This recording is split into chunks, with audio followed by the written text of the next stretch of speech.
समग्र बेसिक शिक्षा YouTube channel में आपका स्वागत है।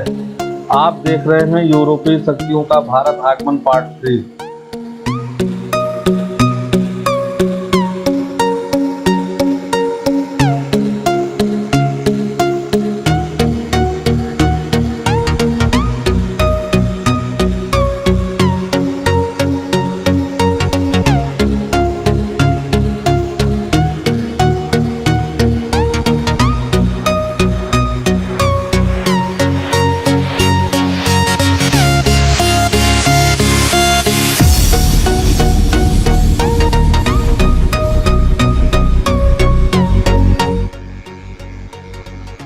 हॉलैंड के निवासियों ने, जो डच कहलाते थे, कालीकट, कोचीन, नागापट्टनम तथा चिनपुरा में अपने व्यापारिक केंद्र खोले। फ्रांसीसियों ने मछलीपट्टनम, पांडिचेरी, चंद्रनगर, माही स्थानों में अपने व्यापार के मुख्य केंद्र बनाए। अंग्रेजों ने अपने आप को केवल समुद्र तट तक भी सीमित नहीं रखा, बल्कि सूरत, कैम्बे, अहमदाबाद, आगरा, भड़ौत, पटना, कासिम बाजार आदि स्थानों पर अंग्रेजों ने अपने व्यापारिक केंद्र बनाए और उन्होंने भारत के अन्य भूभाग पर भी अपने आप को अपना व्यापार बढ़ाया। भारत में यूरोप के सभी देशों के व्यापारी पुर्तगालियों के हाथ से व्यापार छीनने की होड़ में लगे रहते थे।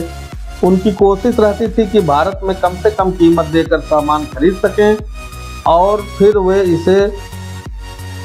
वे इस सामान को यूरोप में अधिक से अधिक दाम पर बेचकर खूब मुनाफा कमा सकें। उन्होंने पाया कि सूरत और मसूलीपट्टनम जैसे बड़े बंदरगाहों पर जो सामान व्यापारियों द्वारा बिकने लाया जाता है वह महंगा मिलता है।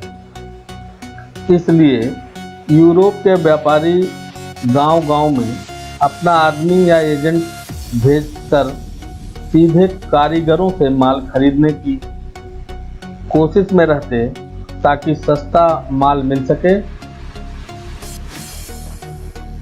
समय के साथ साथ पुर्तगाली नौसेना और किलों की ताकत अंग्रेज, डच और फ्रांसीसियों से अनेक बार लड़ाई और मुकाबला करने के कारण, संघर्ष के कारण कमज़ोर पड़ गई और एक समय ऐसा आया जब भारत के व्यापार पर यूरोप के किसी भी व्यापारिक कंपनी का एक छत्र राज्य नहीं रहा।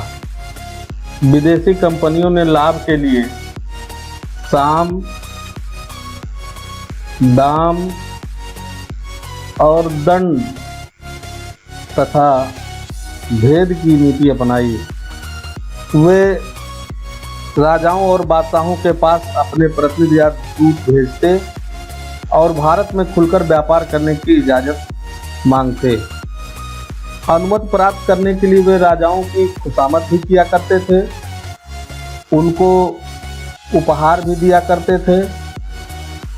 फलस्वरूप खुश होकर के राजा या बादशाह उन्हें अधिकार पत्र, जिसे फरमान कहा जाता था, फरमान जारी किए और उनको व्यापार में सुविधाएं भी प्रदान की। व्यापारियों के दूतों ने कुछ करों को न देने की छूट मांगी। इसके बदले में उन्होंने बादशाह व राजाओं को नवीन वस्तुएं भेंट की। मुगल बादशाह जहांगीर के दरबार में कैप्टन हॉकिंस 1608 ईस्वी में आने वाला प्रथम राजदूत था, जो इंग्लैंड का रहने वाला था। इसके बाद सर टॉमस रो 1615 ईस्वी में जहांगीर के दरबार में आया। जब उसने मुगल जहांगीर के दरबार की शान शौकत देखी तो उससे वह बहुत प्रभावित हुआ। उसने सम्राट को अंग्रेजी दस्ताने भेंट किए और इंग्लैंड में प्रयोग की जाने वाली बग्घी भी दी और टॉमस रो के इस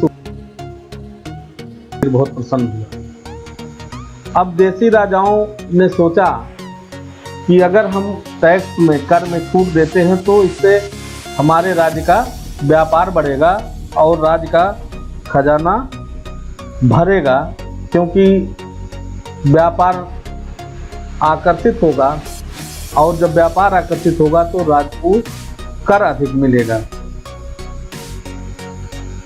वहीं दूसरी तरफ हिंदुस्तान के राजाओं के मन में यूरोपीय व्यापारियों की ओर से मिलने वाली धमकी का भी असर था। वे सोचते थे कि पुर्तगाली की मजबूत नौसेना का मुकाबला यूरोप के जो अन्य कंपनियां हैं उनकी सशक्त और मजबूत सेनाएं ही कर सकती हैं। अंग्रेज, फ्रांसीसी व डच कहते, व्यापार की छूट दोगे तभी हम हिंदुस्तानी जहाज़ों की सुरक्षा करेंगे, नहीं तो मौका मिलने पर उन्हें लूटा व डुबोया जाएगा। इन नीतियों का फायदा उठाकर यूरोप के व्यापारियों ने भारत में व्यापार से खूब लाभ कमाया। जमीन खरीदकर अपने गोदाम बनाए, घर बनाए, बंदरगाह और किले भी बनाए। एक महत्वपूर्ण प्रश्न, मुगल बादशाह जहांगीर के दरबार में आने वाला प्रथम अंग्रेज राजदूत कौन था? उत्तर, कैप्टन हॉकिंस।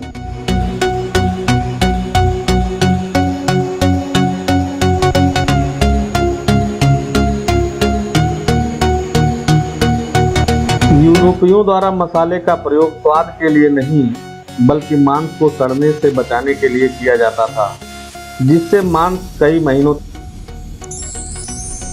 आ गए मिस्टर कंफ्यूज। इनकी परेशानी यह है कि उस समय लोग मांस को सड़ने से बचाने के लिए फ्रिज का प्रयोग क्यों नहीं करते। सन 1834 ईस्वी में अमेरिका के निवासी जैकब पर्किंस ने पहला वर्किंग फ्रिज बनाया और हम यहाँ 16वीं शताब्दी की बात कर रहे हैं। पुर्तगाल, इंग्लैंड, फ्रांस, हॉलैंड आदि यूरोपीय देश का क्षेत्रफल, जनसंख्या व संसाधन में भारत की एक प्रांत उत्तर प्रदेश के क्षेत्रफल, जनसंख्या व संसाधनों की तुलना में कम है। ये देश भारत से हजारों किलोमीटर की दूरी पर हैं।